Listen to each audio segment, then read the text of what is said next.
Welcome to the Genius Factory. Enjoy the video. In this video, I will explain how to make spinach soup for baby.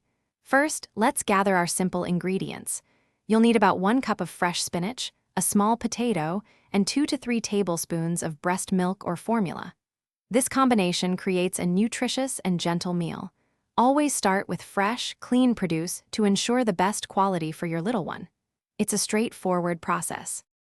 Next, we prepare the vegetables for cooking. After washing your 1 cup of spinach, peel and dice a small potato into half-inch pieces. Steam both the spinach and potato until they are very tender. This usually takes around 10 minutes, ensuring they are soft enough for easy blending and digestion. Cooking them together saves time. Now, for the blending stage. Carefully transfer the steamed spinach and potato into your blender or food processor. Add 2 to 3 tablespoons of breast milk or formula to help achieve the perfect consistency. Blend until the mixture is completely smooth, ensuring there are no lumps. This fine texture is crucial for babies just starting solids, making it easy to swallow. Finally, serving and storage. Always let the soup cool to a safe, lukewarm temperature before offering it to your baby.